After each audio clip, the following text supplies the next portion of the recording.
একই পড়া পড়াইতে যে কতটা ধৈর্য ধরতে হয় এটা আমি জানি। স্যার মৌলিক গণিত তৃতীয় অধ্যায়ে উদাহরণ দিছিলেন হোমওয়ার্ক কত 26, নাম্বার? 27, 28 জি, এগুলো করেছি। হ্যাঁ। আমি অন্তরীকরণ দেখানোর কথা 23-এর নাম্বারটা করতে গেলে অন্তরীকরণ করতে হবে। অন্তরীকরণ পারেন? নতুন যারা আছেন কয়েকজন অন্তরীকরণ পারেন? রেসপন্স করতে হবে সাথে সাথে।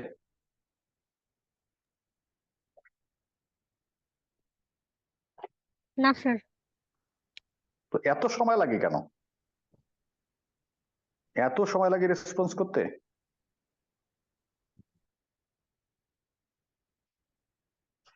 এখানে আমাদের দেখেন অন্তরীকরণ এক করা কতবার, ডিফারেন্সিয়েশন,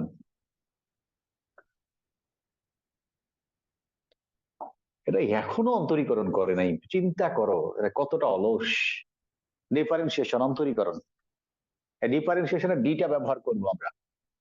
ডি দ্বারা পরিবর্তন বোঝায়, ডি দ্বারা পরিবর্তন বোঝাবে, ডিফারেন্স পরিবর্তন বোঝাবে, ডি দ্বারা পরিবর্তন বোঝাবে, ডিফারেন্সিয়েশন ডি, ডি দ্বারা পরিবর্তন বোঝাবে। এখানে আমাদের খেয়াল করো ডিফারেন্সিয়েশন ডি দ্বারা পরিবর্তন বুঝবো। খেয়াল করো ওয়াই ইকুয়াল, মনে করো x to the power x cube, মনে করো y equal x cube, y এর মান নির্ভর করে এক্স এর উপর। দুইটা চলক, একটা ওয়াই একটা এক্স, সমান চিহ্নের বামে যেটা সেটা অধীন, আর ডানে যেটা সেটা হচ্ছে স্বাধীন চলক। ওয়াই এর মান নির্ভর করে কার উপর? এক্স এর উপর। এক্স স্বাধীন চলক আর ওয়াই অধীন চলক। এক্স এর যে কোনো একটা মান দাও, ওয়াই এর মান পাবো। এক্স ইকুয়াল 1 হলে মনে করো এক্স এর জায়গায় 1 বসাইলাম, 1 কিউব ইজ ইকুয়াল কি 1 কিউব মানে কি 3টে 1 গুণ মানে কি 1ই হবে। এক্স ইকুয়াল 2 হলে ওয়াই ইকুয়াল কি হবে 2 কিউব মানে কি 8 হবে, 2 কিউব 8 হবে। তারপরে দেখো এক্স ইকুয়াল 3 হলে ওয়াই ইকুয়াল 3 কিউব। একটু দাঁড়াও তো, একটু দাঁড়াও, আমি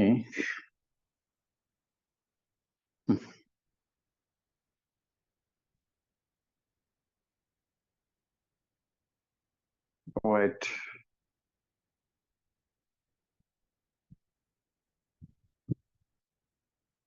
কিছু নিউ কেও নিয়ে আসি।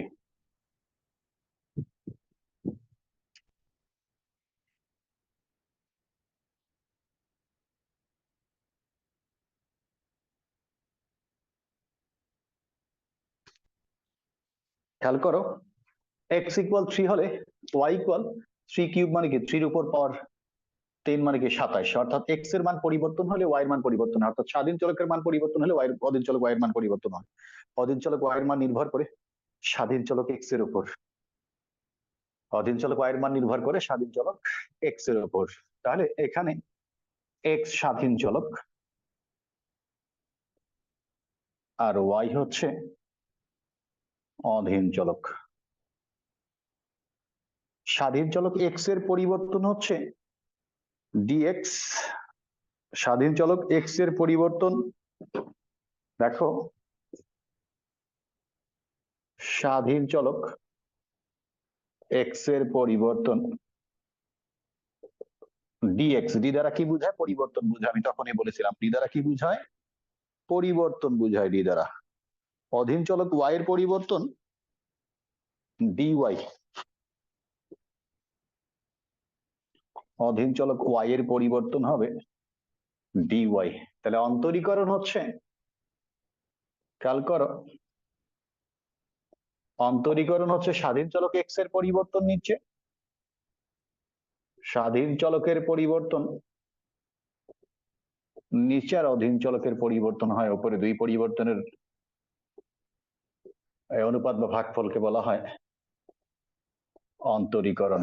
অর্থাৎ স্বাধীন চলক এক্স এর পরিবর্তন ডিএক্স নিচে, অধীন চলক ওয়াই এর পরিবর্তন ডিওয়াইটা হবে উপরে। এখান থেকে আসে ডিওয়াই বাই ডিএক্স। এখন দেখো y equal x cube, y এর মান নির্ভর করে কার উপর? এক্স এর উপর। Y equal x cube, y এর মান নির্ভর করে এক্স এর উপর। এক্স স্বাধীন চলক আর ওয়াই হচ্ছে অধীন চলক। তাহলে অধীন চলক ওয়াই এর পরিবর্তন উপরে, স্বাধীন চলক এক্স এর পরিবর্তন নিচে। তাহলে ডি বাই ডিএক্স এই ওয়াইটাকে আমি এখানে লিখতে পারি, ওয়াই এখানে থাকার উপরে থাকে একই কথা, অনেকেই থাকবে না ক্লাসে এই আলোচনায়। তো দেখো অধীন চলক ওয়াই এর পরিবর্তন, ওয়াইটা উপরে, ওয়াই এখানে থাকে, দেখো 2/3 ইজ ইকুয়াল 1/3 ইন্টু 2, কাহিনীতে একই, 2টা এখানে থাকার উপরে থাকে একই কথা, তো ওয়াই এখানে থাকে একই কথা। এখন দেখো ডি বাই ডিএক্স ওয়াই এর মান কি, এক্স কিউব, ওয়াই এর জায়গায় ওয়াই, ওয়াই এর জায়গায় ওয়াই এর মান বসাইলাম। এখন দেখো অন্তরীকরণের সূত্র, ঘাতের সূত্র, d by dx x to the power n, d by dx x to the power n. দেখো নিচে ডি এর সাথে কি আছে, এক্স আছে, নিচে ডি এর সাথে এক্স আছে, নিচে ডি এর সাথে যে চলক আছে আমরা তার সাপেক্ষে করতেছি, নিচে ডি এর সাথে এক্স আছে, আমরা এক্স এর সাপেক্ষে করতেছি, সেই এক্স এখানে আছে এবং পাওয়ার আছে, এই এক্স তো হবেই, পাওয়ারটা সামনে আসবে এবং পাওয়ারের থেকে এক মাইনাস হবে, এক্স তো হবে, এক্স এর পাওয়ারটা সামনে আসবে এবং পাওয়ারের থেকে এক মাইনাস হবে। আলাল আমি তোমাদেরকে বোনাস স্বরূপ দিলাম, যারা নতুন ভর্তি হয়েছে তারা যদি ক্লাসটা করতে পারে আর কি, ক্লাস হচ্ছে পরীক্ষার্থীদের একটা ক্লাস নিচ্ছে, তো তোমাদেরকে আমি ইনভলভ করাইলাম আর কি, বুঝতে পারছো? দেখো নিচে ডি এর সাথে কি আছে, এক্স, এক্স এর সাপেক্ষে করতেছি, সেই এক্স এখানে আছে এবং পাওয়ার আছে, যার সাপেক্ষে করতেছি সেটা আছে এবং পাওয়ার আছে, এক্স এর সাপেক্ষে করতেছি এক্স আছে পাওয়ার আছে, যে এক্স এর নিচে ডি এর সাথে এক্স আছে মানে এক্স এর সাপেক্ষে করতেছি সেই এক্স এখানে আছে এবং পাওয়ার আছে, তাহলে এক্স এর সাপেক্ষে করতেছে এক্স আছে, এই এক্স তো হবে, এক্স এর পাওয়ার যেটা সেটা এক্স এর সামনে আসবে এবং ওই পাওয়ারের থেকে আবার এক মাইনাস হবে, এক্স এর সাপেক্ষে করতেছে এক্স আছে এবং পাওয়ার আছে, এই এক্স তো হবেই, এক্স এর পাওয়ারটা সামনে আসবে এবং পাওয়ারের থেকে এক মাইনাস হবে, এই সূত্র অনুযায়ী কাজ হইলো আর কি, 3x স্কোয়ার, এটি অ্যান্সার। এখানে দেখো আরো দুই একটা ছোট দেখাই তাহলে ক্লিয়ার বুঝবো।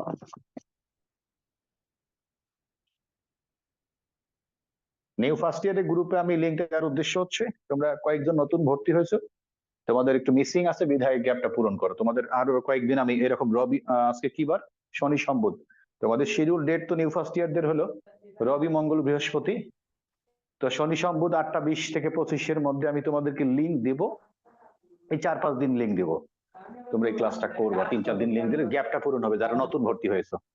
দেখো আনমিউট কে রে,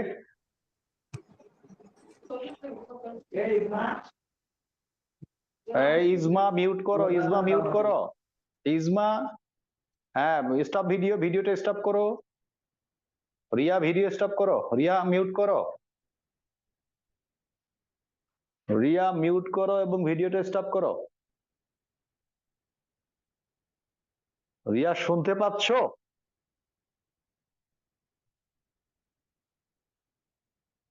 এগুলা ক্লাসে ঢুকে কোনো কথা বলে না,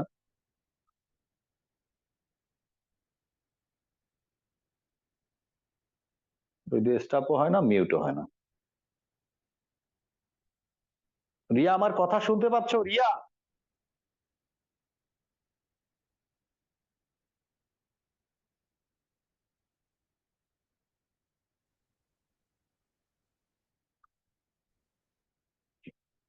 দেখো ওয়াই ইকুয়াল মনে করো x to the power 10, y এর মান নির্ভর করে কার উপর, এক্স এর উপর, এক্স স্বাধীন চলক ওয়াই অধীন চলক, তাহলে কি হবে ডিওয়াই বাই ডিএক্স, অধীন চলক ওয়াই এর পরিবর্তন উপরে, স্বাধীন চলক এক্স এর পরিবর্তন নিচে, ডি বাই ডিএক্স এই ওয়াইটাকে আমি এখানে লিখতে পারি, ডিওয়াই বাই ডিএক্স, এই ওয়াইটা উপরে ওয়াইটা এখানে লেখা যায়, তাহলে কি ডি বাই ডিএক্স ওয়াই এর মান কি x to the power 10, x এর সাপেক্ষে করতেছে এক্স আছে পাওয়ার আছে, এক্স এর সাপেক্ষে করতেছে সেই এক্স আছে, এই এক্স তো হবেই, এক্স এর পাওয়ার যেটা সেটা সামনে আসবে এবং পাওয়ারের থেকে এক মাইনাস হবে, আশা করি তোমরা বুঝেছো। তাহলে কি হবে 10x9, এটি হচ্ছে অ্যান্সার।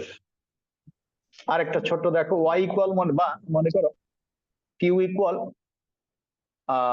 মনে করো p to the power 100, q এর মান কার উপর নির্ভর করে, পি এর উপর, ডি কিউ বাই ডিপি, সমান চিহ্নের বামে যে চলক সেটা হলো অধীন আর ডানে যেটা সেটা হলো স্বাধীন, তাহলে কি লিখতে পারি, d by dp q, d by dp q এর মান কি p to the power 100, p এর সাপেক্ষে করতেছে পি আছে পাওয়ার আছে, পাওয়ারটা সামনে আসবে পি হবে, পাওয়ারের থেকে এক মাইনাস হবে, 100p 99, এটি হচ্ছে অ্যান্সার এই যে দেখো নিচে ডি এর সাথে কি আছে, পি আছে, ডি এর সাথে যে চলক থাকবে নিচে তার সাপেক্ষে অন্তরীকরণ করি, পি এর সাপেক্ষে করতেছে, পি আছে পাওয়ার আছে, পি তো হবেই, পি এর পাওয়ার যেটা সেটা পি এর সামনে আসবে এবং পাওয়ার থেকে 1 মাইনাস হবে, তাহলে 100 মাইনাস 1 মানে কি 99।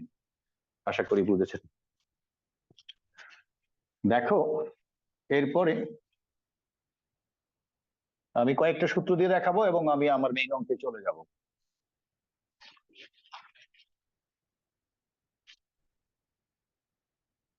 খেয়াল করো,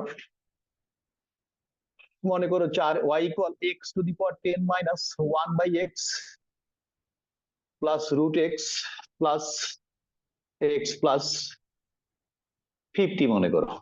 y এর মান কার উপর নির্ভর করে, x এর উপর নির্ভর করে, dy by dx, d by dx y, d by dx y এর মান কি, x to the power 10 minus 1 by x plus square root x plus x plus 50, just y এর মানটা বসাইলাম। এখন dx টা কি প্রত্যেকটার সাথেই আছে, এটা পুরাটাতে একটা, তো ddx টা যদি আমি প্রত্যেকটাতে দেই, ddx x to the power 10 এই মাইনাস ddx এটা 1 বাই x, তারপরে কি প্লাস ddx এটা, এরপরে কি প্লাস ddx x এই প্লাস ddx 50। কি করলাম দেখো, এই d বাই dx আমি এটাতে দিছি, এটাতে দিছি, এটাতে দিছি, এটাতে এবং এটাতে।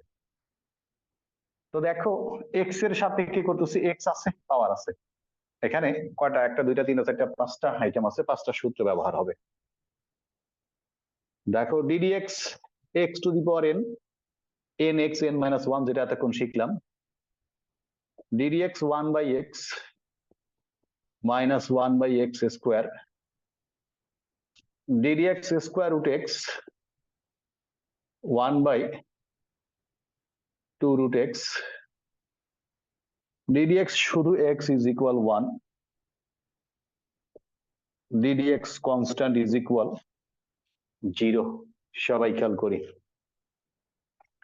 নিচে d এর সাথে কি আছে, x আছে, আমরা x এর সাপেক্ষে করতেছি সেই x আছে এবং পাওয়ার আছে, x এর সাপেক্ষে করতেছি x আছে, নিচে d এর সাথে যে চলক থাকবে তার সাপেক্ষে করি, x আছে, x এর সাপেক্ষে করতেছি x আছে, এই x তো হবেই, পাওয়ারটা সামনে আসবে, পাওয়ারের থেকে মাইনাস হবে। প্রথমটা প্রথম সূত্র, দ্বিতীয়টা দ্বিতীয় সূত্র, তৃতীয়টা তৃতীয় সূত্র। দেখো মাইনাস দিলাম, এই অঙ্কের মাইনাস দিলাম, আর ddx 1 বাই x থাকলে কি হয়, ddx 1 বাই x থাকলে কি হয়, minus 1 by x square, minus 1 by x square plus ddx root x, ddx square root x থাকলে কি হয় 1 বাই 2 রুট x, এগুলো মুখস্থ রাখবেন। 1 বাই ইজমা তুমি বুঝতেছো, প্লাস ddx x ইকুয়াল 1। দেখো নিচে d এর সাথে কি আছে, x আছে, মানে x এর সাথে কি করতেছে সেই x আছে, শুধু x আছে, তাহলে শুধু x থাকলে কি হয় 1 হয়, সেই 1 লিখলাম, প্লাস ddx অর্থাৎ d এর সাথে কি আছে, x আছে, x এর সাথে কি করতেছে এখানে কি x নাই, যার সাথে কি করতেছে সেটা নাই, তার মানে কি কনস্ট্যান্ট 0, x এর সাথে কি করতেছে x নাই, যার সাপেক্ষে করতেছি সেটা নাই, তাহলে কি হবে 0 হবে। এখন দেখো 10x to the power 9 minus মাইনাসে plus 1 by x square plus 1 by 2 root x plus 1, এটি হচ্ছে অ্যান্সার। আশা করি তোমরা বুঝেছো। আর একটা দেখাবো, দেখে গুণের সূত্র দেখে আমি অঙ্কে চলে যাব। দেখো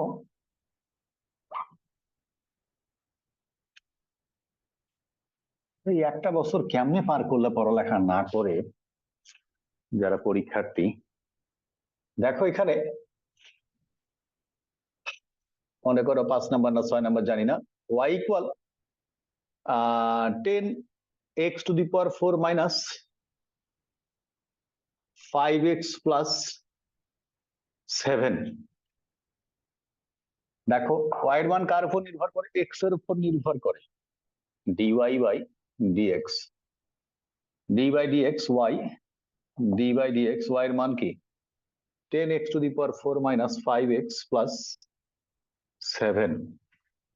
নিচে d এর সাথে কি আছে, x আছে, মানে কি x এর সাথে কি করতেছি সেই x, দেখো প্রত্যেকটাতে আছে, d বাই dx টা পুরাটার সাথে আছে, প্রত্যেকটাতে আলাদা আলাদা করে দাও তো, ddx 10x to the power 4 minus, এই মাইনাস দিলাম, ddx টা এখানে দাও, ddx 5x এই প্লাস দাও, DDX7 খেয়াল করো, নিচে ডি এর সাথে কি আছে, এক্স আছে, তার মানে কি আমরা এক্স এর সাথে কি করতেছি, সেই এক্স আছে, পাওয়ার আছে, এটা ইনটু অবস্থায় আছে 10, 10 আছে লিখলাম, 10 নাই মানে DDX x to the power 4, 4x 4 minus 1, অর্থাৎ এটা ইনটু অবস্থায় আছে 10, ইনটু অবস্থায় থাকে মাইনাস দিলাম, মাইনাস অঙ্কের মাইনাস 5 ইনটু অবস্থা আছে 5 দিলাম, লিখলাম 5 মনে করো 9, DDX x থাকলে কি হয় 1, তাহলে 5 ইনটু 1 প্লাস এক্স এর সাথে কি করতেছে, এখানে এক্স নাই মানে কি 0, তার মানে 4 দশে 40 এক্স কিউব মাইনাস 5। তোমরা কি বুঝতেছো, কথা বলো, বুঝতেছো, নতুনরা কথা বলো।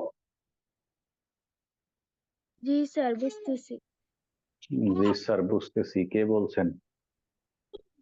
অনন্যা, অনন্যা বলতেছি।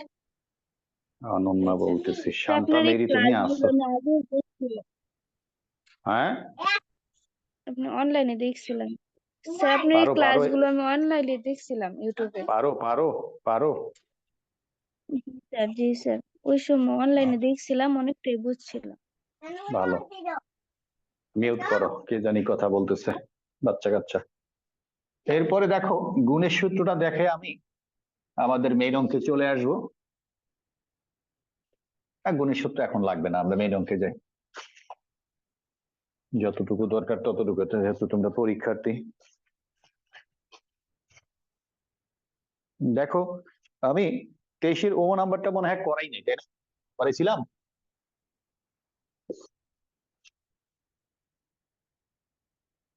কথা বলে না। দ্রব্যদ্বয়ের মধ্যে সম্পর্ক কিরূপ? সম্পর্কিত দ্রব্য দুই ধরনের, দুইটা দ্রব্যের মধ্যে যদি একটার সাথে আরেকটা সম্পর্ক থাকে, তাহলে দ্রব্য দুইটা হচ্ছে একে অপরের সম্পর্কিত দ্রব্য। সম্পর্কিত দ্রব্য দুই ধরনের, পরিবর্তক দ্রব্য আর পরিপূরক দ্রব্য। পরিবর্তক দ্রব্য আর পরিপূরক দ্রব্য। পরিবর্তক দ্রব্য হচ্ছে দুইটি দ্রব্যের মধ্যে যদি একটার পরিবর্তে অন্যটা ব্যবহার করা যায়, তাহলে দ্রব্য দুটি হচ্ছে একে অপরের পরিবর্তক দ্রব্য। দুইটা দ্রব্যের মধ্যে একটার পরিবর্তে যদি অন্যটা ব্যবহার করা যায়, হ্যাঁ, তাহলে দ্রব্য দুটো হচ্ছে একে অপরের পরিবর্তক বা বিকল্প দ্রব্য। যেমন চিনি, গুড়, চা, কফি, এগুলো হচ্ছে একে অপরের পরিবর্তক দ্রব্য। আর দুইটি দ্রব্যের মধ্যে যদি একটা ব্যবহার করতে গেলে অন্যটাও প্রয়োজন পড়ে, একটা ছাড়া আর একটা অচল, একটা দামের পরিবর্তন, হ্যাঁ, দুইটা দ্রব্যের মধ্যে যদি একটা ব্যবহার করতে গেলে অন্যটিও প্রয়োজন পড়ে, তাহলে দ্রব্য দুটো হচ্ছে একে অপরের পরিপূরক দ্রব্য। খাতা ও কলম, গাড়ি ও পেট্রোল, চা ও চিনি, এগুলো হচ্ছে পরিপূরক দ্রব্য। সম্পর্কিত দ্রব্য দুই ধরনের, পরিবর্তক দ্রব্য বা বিকল্প দ্রব্য, আর একটা হচ্ছে পরিপূরক দ্রব্য। পরিবর্তক বা বিকল্প দ্রব্য হচ্ছে, দেখো মনে করো চিনি ও গুড়, চিনি ও গুড়। আর পরিপূরক দ্রব্য হচ্ছে চা ও চিনি। চিনি ও গুড়, চিনির পরিবর্তে গুড় বা গুড়ের পরিবর্তে চিনি আমরা ব্যবহার করতে পারবো। পরিবর্তক দ্রব্যের ক্ষেত্রে একটার দামের পরিবর্তনের ফলে অন্যটার চাহিদা কি হয়, দেখো চিনির দাম, গুড়ের চাহিদা, চিনির দাম, গুড়ের চাহিদা। চিনির দাম যখন 200 টাকা কেজি, তখন মনে করো তুমি 150 টাকা কেজির গুড় 2 কেজি বা 3 কেজি চাহিদা করো। চিনির দাম যখন 200 টাকা, 2 কেজি চিনি, আর 150 টাকা কেজির গুড় 3 কেজি চাহিদা করো। অর্থাৎ চিনির দাম যখন 200 টাকা কেজি, তখন তুমি গুড় চাহিদা করো 3 কেজি। চিনির দাম বেড়ে গেল, 300 টাকা কেজি হইলো, তাহলে চিনির চাহিদা তুমি কমাবা, 2 কেজি থেকে 1 কেজি আসবে। আর গুড়ের দাম আগের মতোই আছে, 150 টাকাই আছে। যেহেতু চিনির দাম বেড়ে গেছে, চিনির চাহিদা কমাই দিছো, গুড়ের দাম আগের মতোই আছে, তাহলে চিনির যেহেতু চাহিদা কমাইলা, তাহলে এই যে মিষ্টির চাহিদা কমানোর, চাহিদা ঠিক রাখার জন্য তোমাকে গুড়ের চাহিদা বাড়াতে হবে। চিনির দাম বাড়ছে, চিনির চাহিদা কমাই দিছো, তখন তুমি কার চাহিদা বাড়াই দিবা? গুড়ের দাম যেহেতু আগের মতো আছে, গুড়ের চাহিদা বাড়াই দিবা। তার মানে কি, চিনির দাম বাড়লে গুড়ের চাহিদা বাড়ে, চিনির দাম বাড়লে গুড়ের চাহিদা বাড়ে। চিনির দামের সাথে গুড়ের চাহিদার কি সম্পর্ক? সমমুখী বা ধনাত্মক সম্পর্ক। চিনির দাম বাড়ে, গুড়ের চাহিদা বাড়ে, চিনির দাম বাড়ে, গুড়ের চাহিদা বাড়ে। অর্থাৎ একটার দাম বাড়ে, অন্যটার চাহিদা বাড়ে। একটার দামের সাথে অন্যটার চাহিদার কি সমমুখী বা একমুখী? চিনির দাম বাড়ে, গুড়ের চাহিদা বাড়ে। চিনির দামের সাথে গুড়ের চাহিদার সমমুখী বা একমুখী বা ধনাত্মক সম্পর্ক, পজিটিভ সম্পর্ক। তো দেখো, তো আমরা বলতে পারি এখানে চিনির দামের সাথে গুড়ের চাহিদার সমমুখী বা ধনাত্মক সম্পর্ক, মানে পজিটিভ সম্পর্ক। আর চা ও চিনি পরিপূরক দ্রব্য, একটা ব্যবহার করতে গেলে আরেকটা লাগে, গাড়ি ও পেট্রোল, খাতা ও কলম। তাহলে পরিপূরক দ্রব্যের ক্ষেত্রে একটার দামের সাথে অন্যটার চাহিদার কি সম্পর্ক? দেখো, চায়ের দাম চিনির চাহিদা। চায়ের দাম যখন মনে করো 500 টাকা কেজি, তখন তোমার চিনি লাগে মনে করো 4 কেজি। চায়ের দাম 800 টাকা কেজি হয়ে গেছে, চায়ের দাম যখন 500 টাকা কেজি, তখন তুমি 2 কেজি চা খাইতে মাসে ফ্যামিলিতে। এই 2 কেজি চা খাইতে চিনি লাগে 4 কেজি। চিনির দাম যা আছে তাই। চায়ের দাম বেড়ে গেছে, 500 থেকে 800 টাকায় আসছে, চায়ের চাহিদা কমাই দিবা, মনে করে 1 কেজি করলাম। তাহলে কি চা যেহেতু কম নিচ্ছ, চিনি বেশি লাগবে না কম লাগবে? কথা বলেন। কম লাগবে স্যার। কম লাগবে। তার মানে কি চায়ের দাম বেড়ে গেল, চিনির চাহিদা কি হবে? কমে যাবে। চায়ের দাম বাড়লে চিনির চাহিদা কমবে। চায়ের দামের সাথে চিনির চাহিদার কি সম্পর্ক? বিপরীতমুখী সম্পর্ক। মনে করো এটা 2 কেজিতে আসলাম, তার কি চায়ের দাম বাড়ে, চিনির চাহিদা কমে। চা আর চিনি, চায়ের দাম ঊর্ধ্বমুখী, চিনির চাহিদা নিম্নমুখী, বিপরীতমুখী সম্পর্ক। চায়ের দাম বাড়ে, চিনির চাহিদা কমে। তাহলে চায়ের দামের সাথে চিনির চাহিদার বিপরীতমুখী বা ঋণাত্মক সম্পর্ক। আপনারা বুঝেছেন কি? কথা বলেন। হুম। জি স্যার স্যার, বুঝেছি। দ্রব্যদ্বয়ের মধ্যে সম্পর্ক নির্ণয়, দ্রব্যদ্বয়ের মধ্যে সম্পর্ক নির্ণয়। সবাই খেয়াল করি মনোযোগ সহকারে। এখানে দেখো, এখানে QD1 প্রথম দ্রব্যের চাহিদা is equal 12 minus 2P1 plus P2, 12 minus 2P1 plus P2 প্রথম দ্রব্যের চাহিদা। তা আমরা আলোচনা করতেছি দাম যার পরিবর্তন হবে তার চাহিদা না, কিন্তু সম্পর্কিত দ্রব্য নির্ণয় করতে গেলে একটার দামের পরিবর্তন হবে, তার সাথে সম্পর্কিত দ্রব্যটা অন্যটার চাহিদার পরিবর্তন হবে। এখানে QD1 মানে কি? প্রথম দ্রব্যের চাহিদা। কার উপর নির্ভর করে? P1 মানে কি? প্রথম দ্রব্যের দামের উপর। P2 মানে কি? দ্বিতীয় দ্রব্যের দামের উপর। QD1 প্রথম দ্রব্যের চাহিদা প্রথম দ্রব্যের দামের উপর নির্ভর করে এবং দ্বিতীয় দ্রব্যের দামের উপর নির্ভর করে। যেহেতু চাহিদা এখানে প্রথম দ্রব্যের, তাহলে দাম পরিবর্তন করতে হবে কার? কোন দ্রব্যের? কথা বলেন।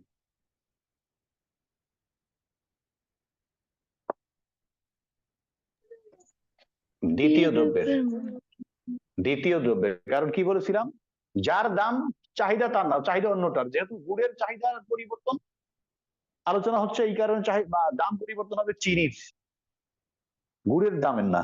তা যেহেতু চাহিদা পরিবর্তন হচ্ছে প্রথম দ্রব্যের, প্রথম দ্রব্যের চাহিদা নিয়ে আলোচনা হচ্ছে, তাহলে দাম পরিবর্তন করতে হবে দ্বিতীয় দ্রব্যের। তার মানে কি? দ্বিতীয় দ্রব্যের দামের পরিবর্তনের ফলে প্রথম দ্রব্যের চাহিদার পরিবর্তন। এখানে ডেল্টা ব্যবহার করা হয়েছে, ডি ব্যবহার না করে, অন্তরীকরণ হবে এটা আর কি। ডেল্টা সংক্ষেপে আমরা বলবো ডেল, এটা দ্বারাও পরিবর্তন বোঝায়। ডি না দিয়ে ডেল্টা কেন আসলো? কারণ হচ্ছে এখানে সমান চিহ্নের ডান পাশে দেখো স্বাধীন চলক দুইটা, P1 আর P2, দুইটা স্বাধীন চলক আছে। তার মধ্যে আমরা একটার সাপেক্ষে করতেছি, P2 এর সাপেক্ষে। তার মানে কি? অংশ নিয়ে অন্তরীকরণ হচ্ছে। অংশ নিয়ে অন্তরীকরণ মানে আংশিক অন্তরীকরণ। আংশিক অন্তরীকরণের ক্ষেত্রে ডি এর জায়গায় ডেল্টা হয়। ক্যালকুলেশন, সূত্র, কাজ সব একই। এটা এইভাবে লেখা হয়, এইভাবে দেখো, del by del P2 QD1, del by del P2 QD1 এর মান হচ্ছে 12 minus 2P1 plus P2, del by del P2 12, এটা কি প্রত্যেকটাতে আছে, এই মাইনাস দিলাম, del by del P2 2P1 plus del by del P2 P2। খেয়াল করো P2 এর সাপেক্ষে করতেছে এখানে P2 নাই, যার সাপেক্ষে করতেছি সেটা নাই মানে কি zero, ddx constant is equal কি হবে রে বাবা, জিরো। P2 এর সাপেক্ষে করতেছি P2 নাই মানে কি জিরো, P2 এর সাপেক্ষে করতেছি এখানে P2 নাই মানে কি জিরো, প্লাস P2 এর সাপেক্ষে করতেছি P2 আছে মানে কি 1, এদের P2 এর সাপেক্ষে করতেছি শুধু P2 আছে, মানে ddx শুধু x মানে কি 1, x এর সাপেক্ষে করতেছি x আছে কি 1, তাহলে P2 এর সাপেক্ষে করতেছি শুধু P2 আছে, তার মানে কি হবে 1। কি পাইলাম আমরা 1, কার মান এটা, del q d 1 by del P2। Positive না নেগেটিভ মান পাইছি বলো তো দেখি, ধনাত্মক না ঋণাত্মক মান পাইছি কথা বলো, ধনাত্মক। ধনাত্মক, যা জিরোর থেকে বেশি, জিরোর থেকে বেশি মানে কি ধনাত্মক, আর জিরোর কম মানে কি ঋণাত্মক, জিরোর বেশি মানে হচ্ছে ধনাত্মক, জিরোর কম মানে হচ্ছে ঋণাত্মক। এখন দেখো একটা ধনাত্মক পাইলাম, কোন প্রথম দ্রব্যের চাহিদা, আবার এখানে দ্বিতীয় দ্রব্যের চাহিদাও দেওয়া আছে। দেখো খেয়াল রাখবা, ধনাত্মক হলে কি পরিবর্তক দ্রব্য, আর ঋণাত্মক বা বিপরীতমুখী হলে কি পরিপূরক দ্রব্য, এটা মাথায় রাখবা।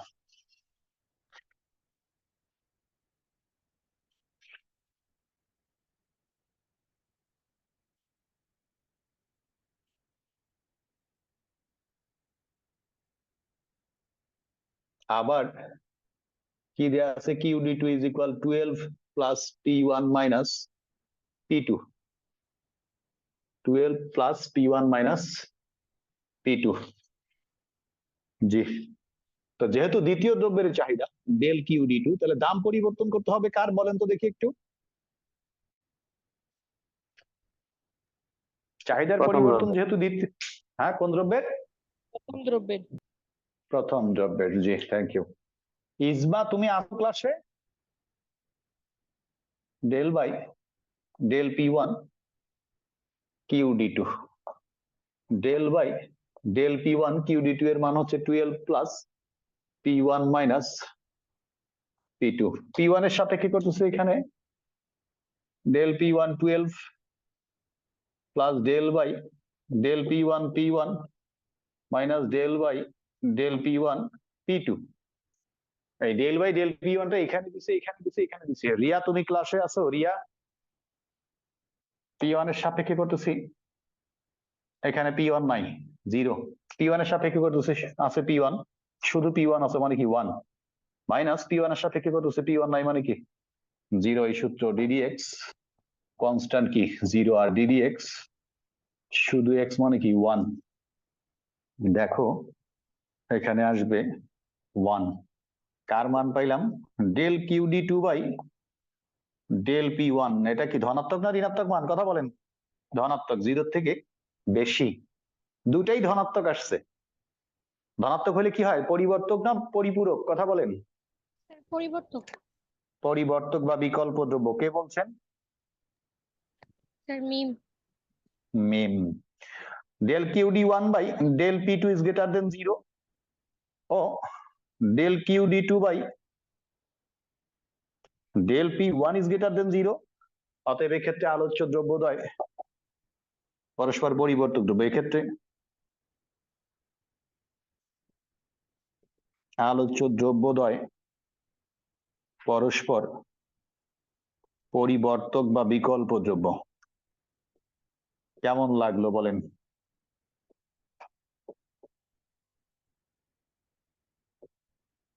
নেই মিম কথা বলেন না কেন, স্যার ভালোই ছিল। ভালোই ছিল, কি সুন্দর কথা বলতে পারেন। যে এদিকে তাকান, যদি দুটাই ঋণাত্মক আসতো, দুটাই যদি ঋণাত্মক আসতো তাহলে আলোচ্য দ্রব্যদ্বয় পরস্পর পরিপূরক দ্রব্য, আর একটা ধনাত্মক আর অন্যটা ঋণাত্মক, বা একটা ঋণাত্মক অন্যটা ধনাত্মক, পরস্পর বিপরীত চিহ্নের হলে দ্রব্যদ্বয়ের মধ্যে কোনো সম্পর্ক নেই। বুঝাইতে পেরেছি আমি?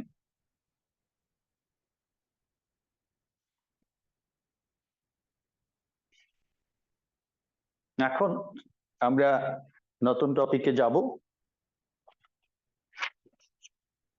তোমাদের এরপরের টপিক হচ্ছে,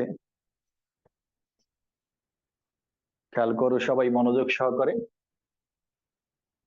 আয় ও ব্যয় সম্পর্কিত বিভিন্ন ধারণা দেখাতে হবে, তারপর অঙ্ক করাতে হবে।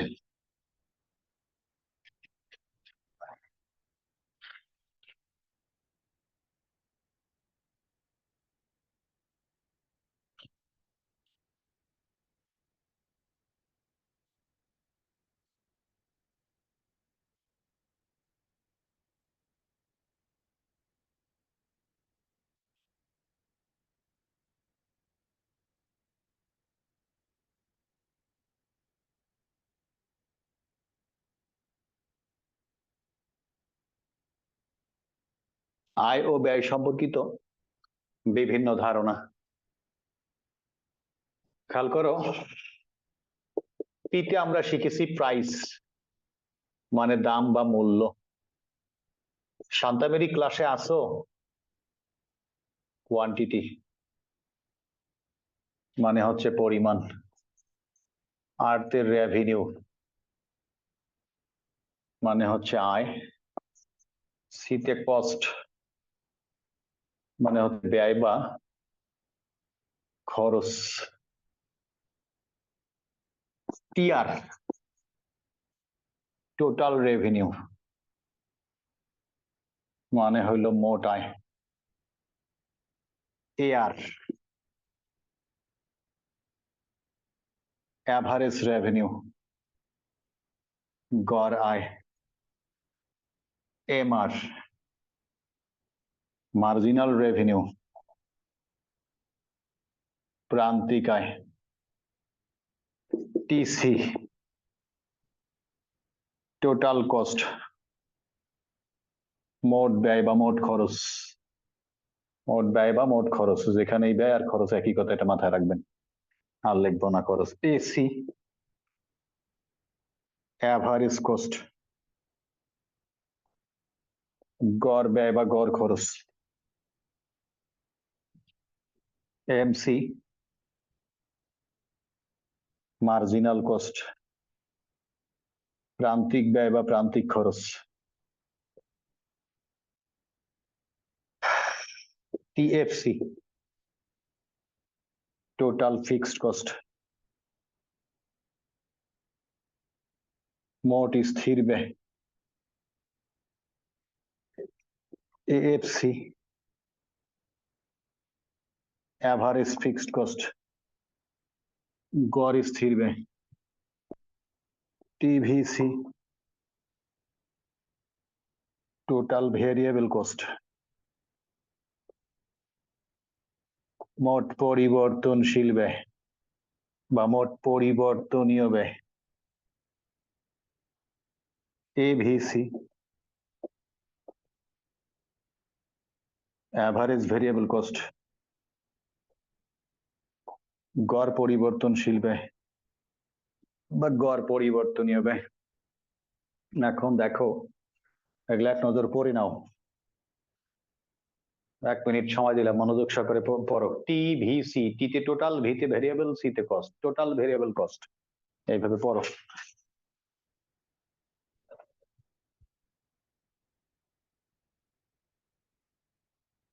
গাণিতিক মূর্ধন্য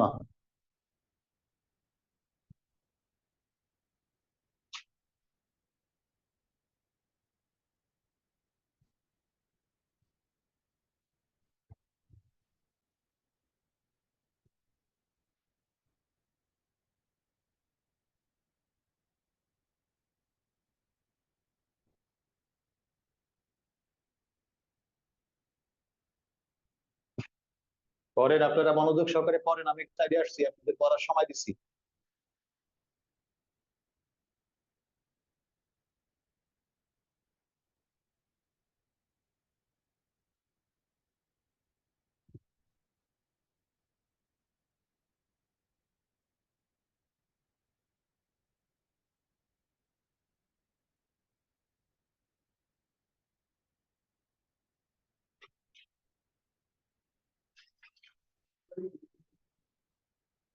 হ্যাঁ, কিন্তু আপনি শুধু ধারাবাহিকতার সাথে যাচ্ছেন, হ্যাঁ, একটা করে টান দিয়ে, তাই না? মুখে বলছিল হবে লিখছেন, মুখে যেভাবে বলছিল ওভাবে লিখছেন, একটা সেন্টেন্সের মতো করে লিখছেন। আমার এটা পুরোটা সেন্টেন্স না না, তুমি কৌশলে লিখবা, তুমি তো ওইখান থেকে বের করে নিয়ে তুমি তোমার মতো লিখবা। ওই বিষয় দুটি বুঝছি কথাটা বুঝছি। বাদ দিই।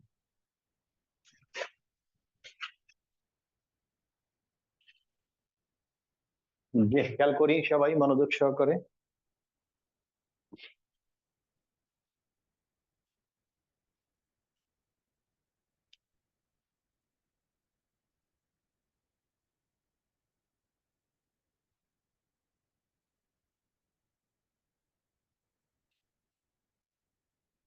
খেয়াল করো, মনে করো আমি শিক্ষক মানুষ, আমি কলম উৎপাদন করলাম,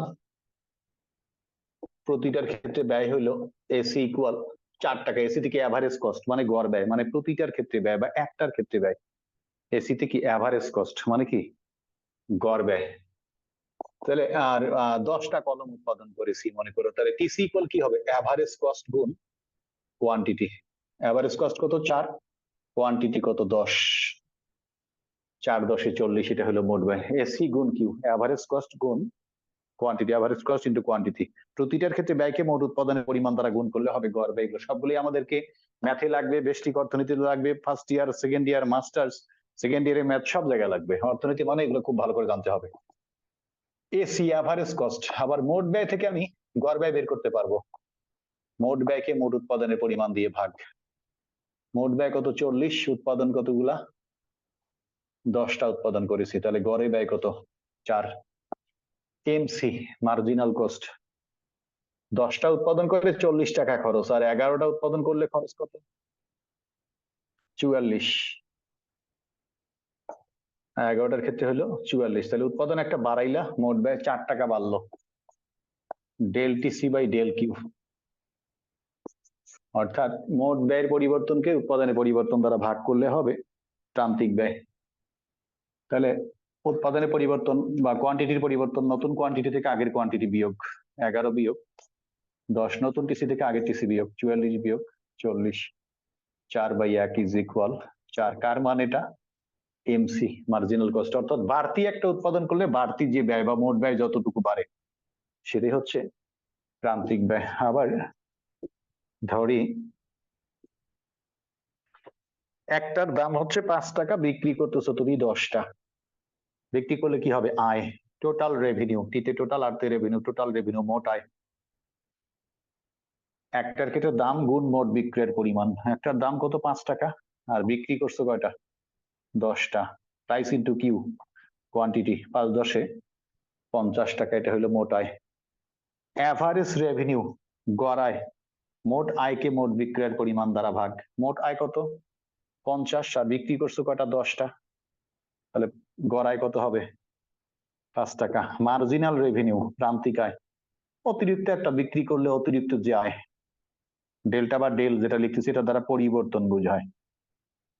কিউ টিআর, 10টা বিক্রি করে 50 টাকা পাচ্ছ, 11টা বিক্রি করলে 55 টাকা পাচ্ছ, অতিরিক্ত একটা বিক্রি করে অতিরিক্ত 5 টাকা পাচ্ছ। তাহলে নতুন কোয়ান্টিটি ডেল কিউ, কোয়ান্টিটির পরিবর্তন পরিমাণের পরিবর্তন, নতুন কোয়ান্টিটি থেকে আগের কোয়ান্টিটি বিয়োগ। ডেল টিআর মোট আয়ের পরিবর্তন, নতুন টিআর থেকে আগের টিআর বিয়োগ 55 বিয়োগ 50, তাহলে কি হবে 5/1 ইজ ইকুয়াল 5। এটা হচ্ছে মার্জিনাল রেভিনিউ কত 5। আশা করি তোমরা ক্লিয়ারলি বুঝেছো। আমি শিক্ষক মানুষ, আমি কলম উৎপাদন করব, মনে করো 50,000 টাকা খরচ করে আমি মেশিন কিনলাম, এখনো তো উৎপাদন করি নাই, প্রথমবার আমি মনে করো 10,000 কলম উৎপাদন করব। সচরাচর আমি একই উদাহরণ দেই কেন, বুঝাতে সাবলীল লাগে। 10,000 কলম উৎপাদন করেছি আমি প্রথমবার, তাহলে 10,000 কলমের জন্য একটা রানিং খরচ আছে, র ম্যাটেরিয়ালস বা কাঁচামাল লাগবে, লেবার লাগবে, বিভিন্ন রানিং খরচ আছে, 10,000 টাকা খরচ হইল। তাহলে 10,000 কলমের মোট ব্যয় কত হইলো 60,000 টাকা। দ্বিতীয়বার যদি আমি উৎপাদন বাড়াই 10,000-এর জায়গায় 15,000 উৎপাদন করি, তাহলে কি আবার মেশিন কিনতে হবে না, মেশিন প্লাস ডেকোরেশন তো এই খরচটা হয়ে গেছে, এটা তো আছেই।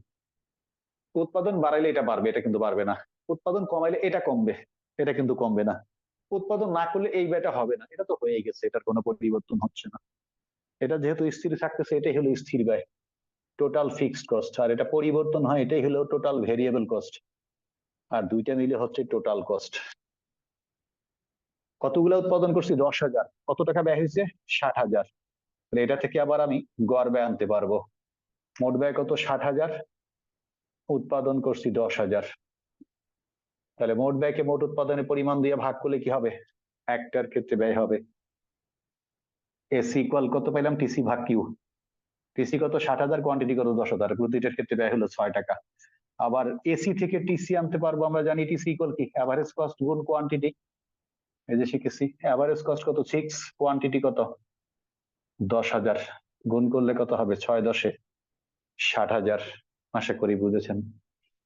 এটা হলো টিএফসি। এটা থেকে আমি এএফসি আনতে পারবো, average fixed cost. AFC average fixed cost, TFC ভাগ কিউ। টিএফসি কত? টোটাল ফিক্সড কস্ট হচ্ছে 50,000, কোয়ান্টিটি হচ্ছে 10,000, ভাগ করলে কত হবে? 5। এটা থেকে আবার টিএফসি আনতে পারবো, একটার ক্ষেত্রে স্থির ব্যয়। AFC average fixed cost into quantity, প্রত্যেকটা এক একটা করে সূত্র। অ্যাভারেজ ফিক্সড কস্ট 5 টাকা, কোয়ান্টিটি হচ্ছে 10,000, 5 × 10 = 50,000। এখান থেকে দেখো এটা কি? টিভিসি। এটা থেকে আবার এভিসি অ্যাভারেজ ভেরিয়েবল কস্ট আনতে পারবো। টিভিসি ভাগ কিউ, মোট উৎপাদনের মোট পরিবর্তনশীল ব্যয়কে মোট উৎপাদনের পরিমাণ দ্বারা ভাগ। মোট পরিবর্তনশীল ব্যয় কত? 10,000, উৎপাদনও তো 10,000। তাহলে একটার ক্ষেত্রে পরিবর্তনীয় ব্যয় কত? অ্যাভারেজ ভেরিয়েবল কস্ট, গড় পরিবর্তনীয় ব্যয় হচ্ছে 1 টাকা। এটা থেকে আবার টিভিসি আনতে পারবো, average variable cost into q. Average variable cost কত? 1 টাকা, কোয়ান্টিটি হচ্ছে 10,000। গুণ করলে কত হবে? 10,000 × 10,000। আশা করি আপনারা বুঝেছেন। এখন এখানে দেখো এসি ইকুয়াল কত পেয়েছি? 6। এফসি ইকুয়াল কত পেয়েছি? 5। আর এভিসি ইকুয়াল কত পেয়েছি? 1। অর্থাৎ এফসি আর এভিসি যোগ করলে কিন্তু এসি হয়। এসি ইকুয়াল এফসি যোগ এভিসি, যেমন আমরা শুরুতে পেয়েছিলাম টিসি ইকুয়াল টিএফসি যোগ টিভিসি। টিএফসি যোগ টিভিসি। তোমরা কি বুঝেছো? কথা বলো, বুঝেছো?